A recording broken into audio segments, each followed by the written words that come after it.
भारत के national security advisor Ajit Doval अभी हाल ही में एक मुलाकात के लिए रशिया गए हैं।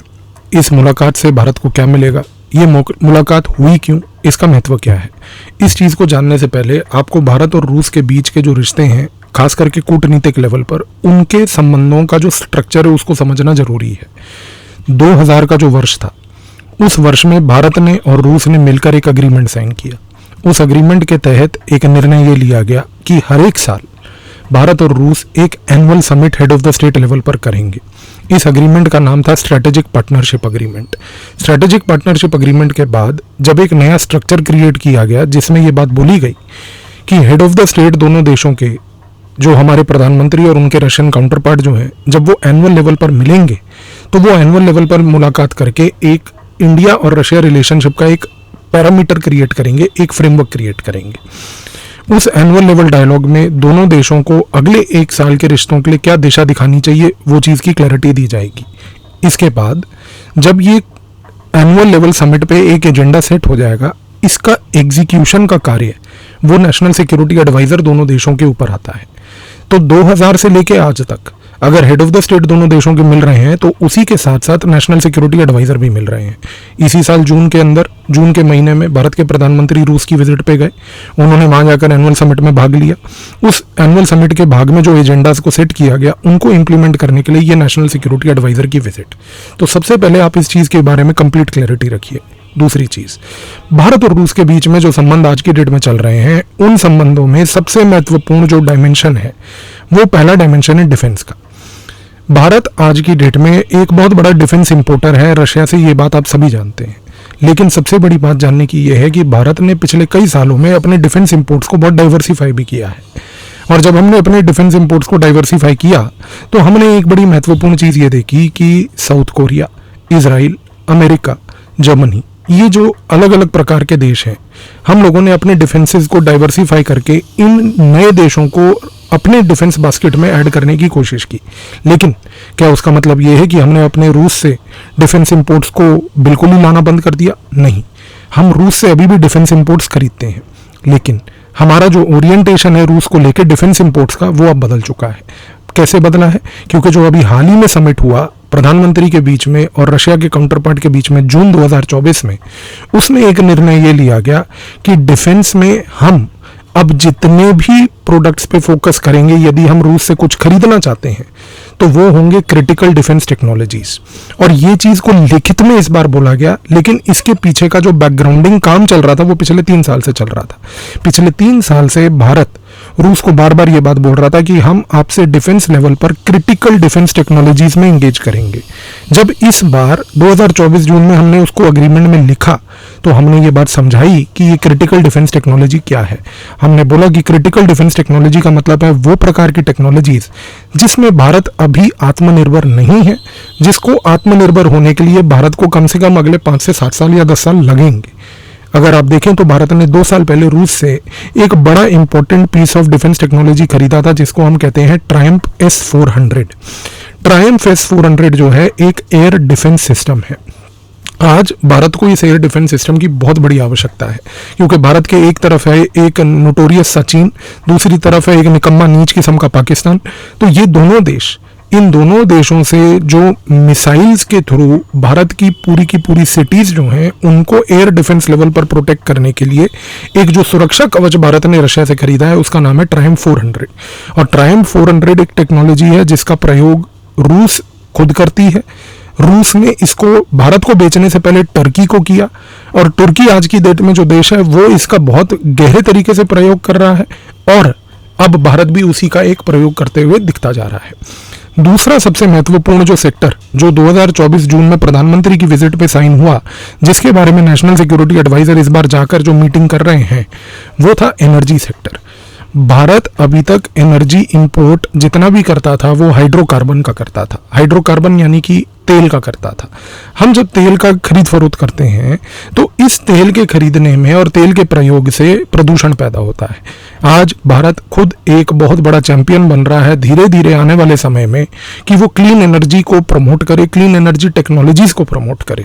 और रूस के पास आज की डेट में विश्व के सबसे बड़े नेचुरल गैस के रिजर्व्स हैं।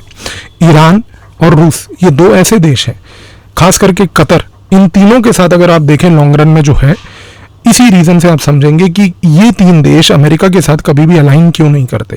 कतर हमेशा ऐसी हरकत करता रहेगा जो कि अमेरिका के इंटरेस्ट को हार्म करेगा, सऊदी के इंटरेस्ट को हार्म करेगा, जो अमेरिका का एलाई है, या इसराइल के इंटरेस्ट को हार्म करेगा।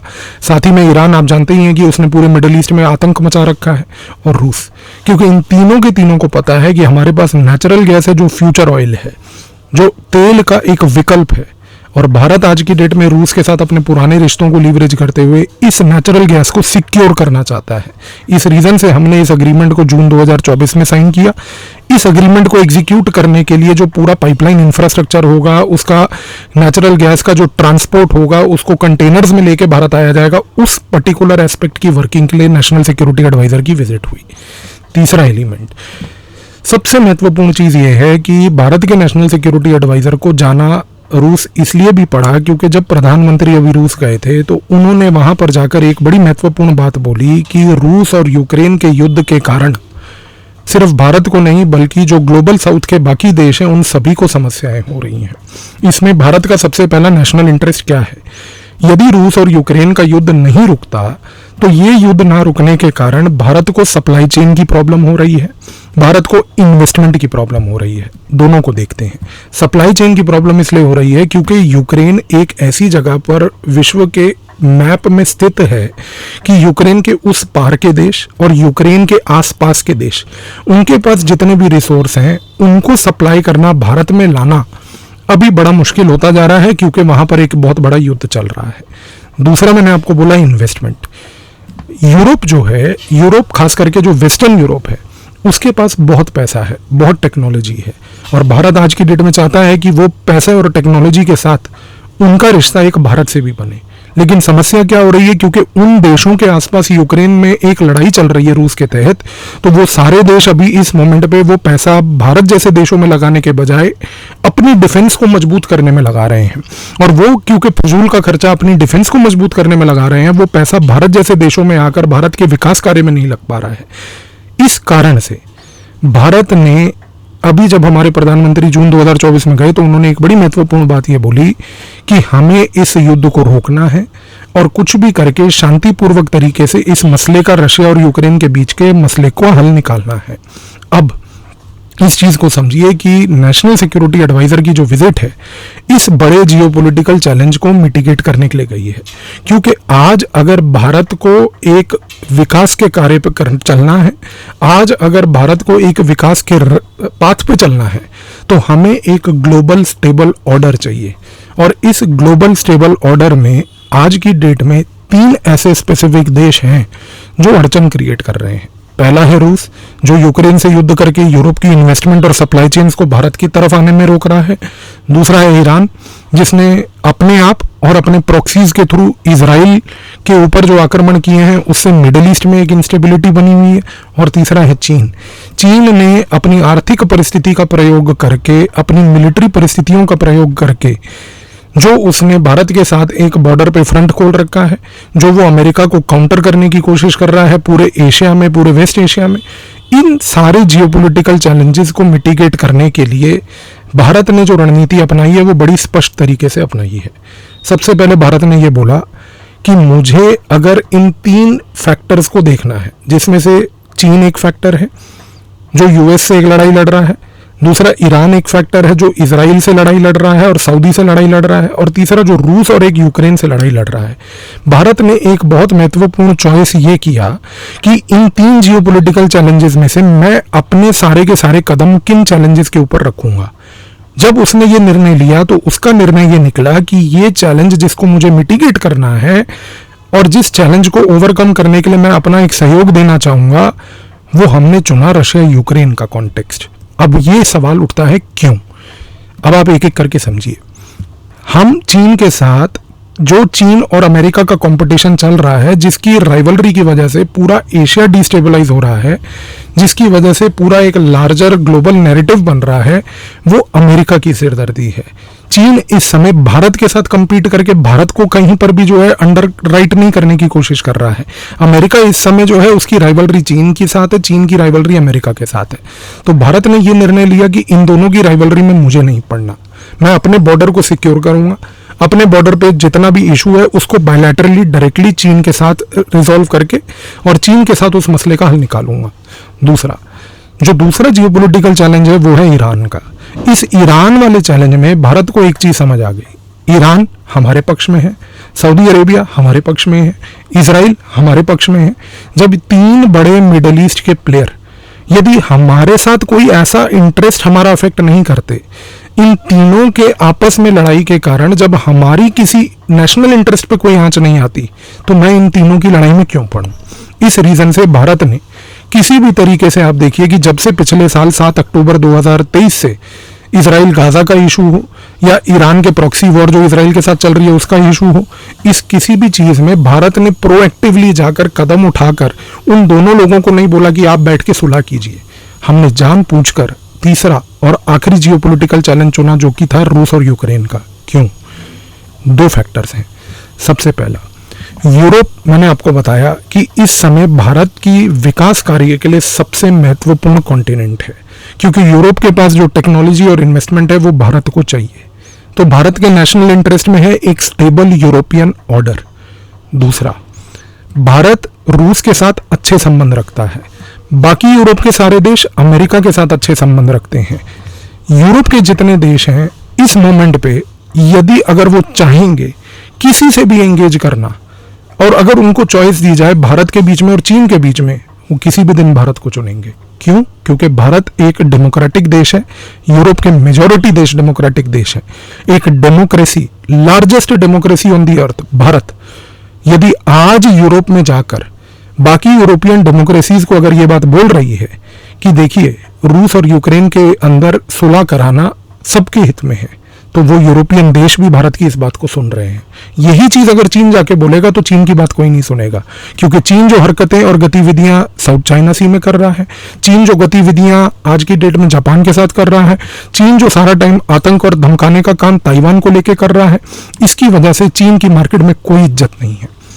इस रीजन से आप समझिए कि जब भारत के प्रधानमंत्री ने जून 2024 में ये पॉइंट बोला कि हम रूस और यूक्रेन के युद्ध के बीच में सुलह करवाने के लिए तैयार हैं, इसके फ्रेमवर्क को अब एग्जीक्यूट करने के लिए भारत के एनएसए को जाना पड़ा।